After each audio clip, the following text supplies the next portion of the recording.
Boa tarde, tudo bem, gente? Bom, hoje nós faremos a revisão do conteúdo de história. Vamos fazer uma breve revisão daquilo que nós já vimos no livro 1, no primeiro bimestre. Bom, nós falamos um pouquinho sobre a escravidão, um pouquinho do Brasil na era imperial.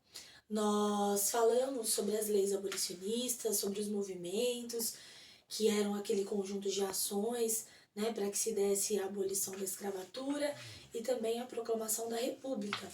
No livro 2, logo na nossa primeira aula, a gente já vai falar sobre a Primeira República, ou seja, sobre a proclamação em si. Então, até o livro 1, nós estávamos falando sobre os movimentos, ou seja, sobre os conjuntos de ações em prol da proclamação. Nós vimos que muitas pessoas estavam insatisfeitas com a monarquia. Eles achavam que a monarquia já não representava mais os seus interesses. Isso de diversas maneiras. Nós vimos que militares, o povão, os cafeicultores do Oeste Paulista, do Vale da Paraíba, por motivos diversos. Uns achavam que o país estava muito estagnado, que não havia avanços nem desenvolvimentos tecnológicos e econômicos no nosso país. Outros estavam enfurecidos porque não foram indenizados com a perca dos escravos, devido à Lei Áurea em 1888. Então havia muita insatisfação por parte das pessoas acerca do governo. Claro que isso não era um todo, não eram todas as pessoas, mas haviam muitas pessoas de diferentes grupos que estavam insatisfeitas com o governo de Dom Pedro. Enfim, esses grupos eles se uniram, né? E a partir dessa união, desse movimento, se deu a proclamação. Embora todas as pessoas, né, de vários grupos sociais, muitas pessoas de vários grupos, tenham participado do movimento em prol da proclamação da República, quem de fato consolidou a proclamação foram os militares. Foram os militares que chegaram diante de Dom Pedro, levando uma carta pedindo para que ele deixasse o Brasil. E é isso que a nossa primeira aula vai falar. Quais são as diferenças entre monarquia e república? Bom, nós já tínhamos visto isso antes.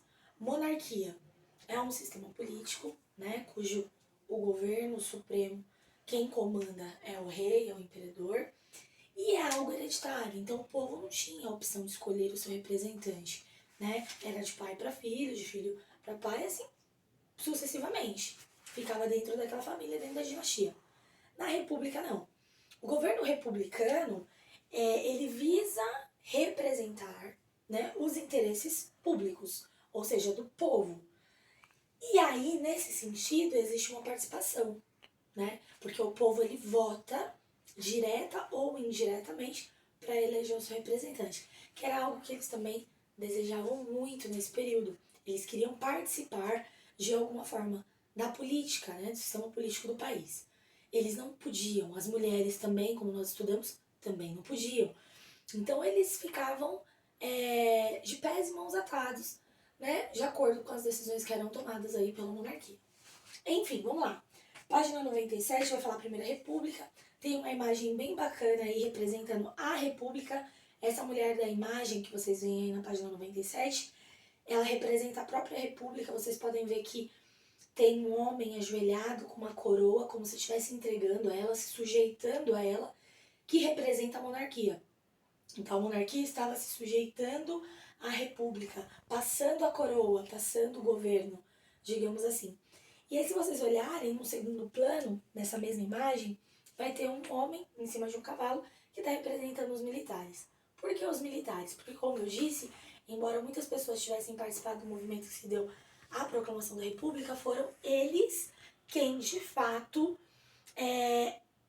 fizeram com que ela acontecesse, levaram a carta pedindo para que Dom Pedro saísse do nosso país, ok? Na página 98 tem exatamente isso que eu tô falando.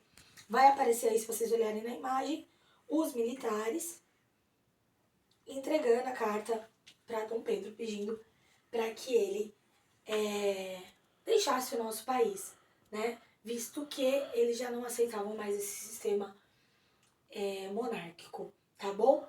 Ainda na página 98, no segundo parágrafo, vai falar exatamente isso que eu já comentei com vocês, que vários grupos participaram, mas que, de fato, quem liderou esse ato foram os militares com o Marechal Deodoro da Fonseca, que a gente vai ver mais pra frente, que foi o primeiro presidente do nosso país, tá? Mesmo que num primeiro momento com um regime provisório. Partindo daí, nós vamos ter uma imagem na página 99. Na página 99, vocês terão que fazer esse exercício. Toda a imagem é um documento não escrito, porque ela vai representar, ela vai nos contar, através daquele desenho, daquela figura, algo da história, algo de alguém. Quando você pega suas fotos de criança, logo te remete à memória, a lembranças que você teve durante aquele período.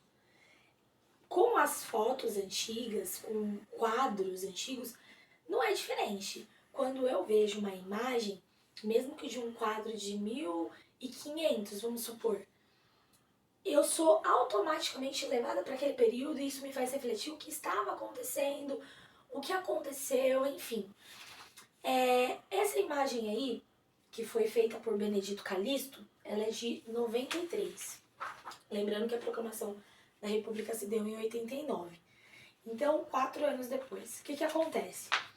Tem vários militares e civis, homens civis. Quando eu falo pessoas, homens civis, são pessoas comuns, pessoas que não são militares. Em um pátio, quando você olha para a imagem, o que ela te sugere? Será que são pessoas comemorando? Será que são pessoas lutando, reivindicando alguma coisa? Tem alguns canhões, tem alguns cavalos. E aí, o que vocês acham? Eu não vou falar pra vocês agora.